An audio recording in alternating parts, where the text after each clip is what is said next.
नमस्कार जय जगन्नाथ मो ना अंकिता मोर पुणी गोटे नुआ ब्लॉग को आपण समस्त को बहुत बहुत स्वागत। सबुदिन पर आज मोर मॉर्निंग रूम ब्लॉग स्टार्ट करछि आपण को देखैछि। एठी मो मां को भाई मो फूल ना पे आस्थिली सेते बेले मु आपण को टिके टिके शूट कर देइथिली। एठी मु फूल नै कि पळे आस्थिली रूम को। एठी मां कर पूजा कर देइथिली आपण मन को देखै देइछि। एठी मां को स्नान करे देइथिली और सिंगार करे देइथिली। आ मु जो फूल सब तोली के आनथिली मां को से फूल रे सजै देइथिली। मते तळे दुल्हबा पत्र भी मिलिथिला मु नै कि आस्थिली मां को पई। मु सब बेले चेष्टा करे मां को पई किछि प्रिय फूल और पत्र मिलले आनिबा पई। एठी मु ठाकुर पूजा सारी एबे किचन को पळे आस्थिली आपण मन को मु देखैछि। एठी मु आज आपण मन को गोटे पिठा बनै कि देखैबी। मार्गशीर मास रे मो बाप घर ये पिठा बना जाय मां लक्ष्मी को प्रसाद रे। मु आज आपण मन को बनै कि देखैबी। ए पिठा हम प्रथम थर बनौछि तो आपण ए पिठार रेसिपी लास्ट पर्यंत देखिबे। एठी मु नेइथली 100 ग्राम मुग डाली नेइथली आपण को देखै देछि। एठी मुग डाली को भल से 2-3 थर धोई देइ कि बतुरे देइथली घंटे पई। एठी आपण को देखैछि मु ये पिठार टेस्ट बहुत भल। आपण निहाती गोटे थर ट्राए करिवे। आपण मते निहाती जणैबे मु जहाँ भी एथरे यूज करछि मु सब आपण को एठी देखैछि। एठी गोटे जो नड़िया नेइथली मते 100 ग्राम मुग डाली रे गोटे फाळा नड़िया दरकार थिला तो मु नड़िया को भांगी गोटे फाळा नड़िया को कोरी देइथली। एठी आपण को देखै देइछि जहाँ भी नेइछि। एठी देखंतु घंटे भितरे मोर मुग डाली बहुत भल भाबरे बतुरी जाइथिला। आ मु जो गोटे फाळा नड़िया नेइथली से नड़िया को भल भाबे कोरी कि नै जाइथली। ए गोटे बाउल नड़िया हे नै जाइथली।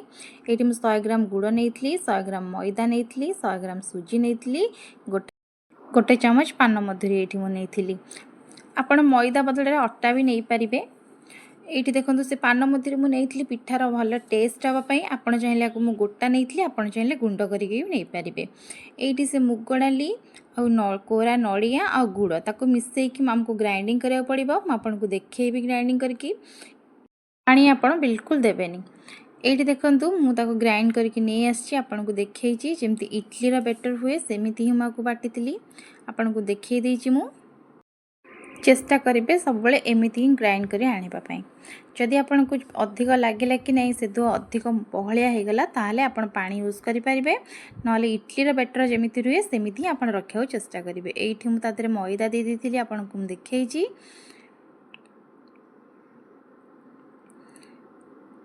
एठी सुजी मु दे देथिली।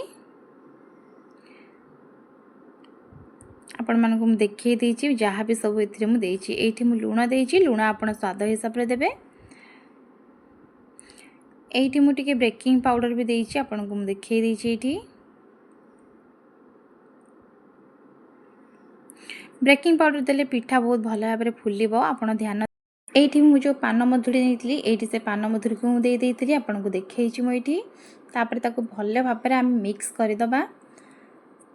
आपण चेष्टा करेंगे सबुतिक भल भाव मिसी जाब से सुजी और मैदा। ये देखई देछि आपण को केमिति मिसई देखंतु सबु पूरा बहुत भल भाव मिसी जाइए आधे।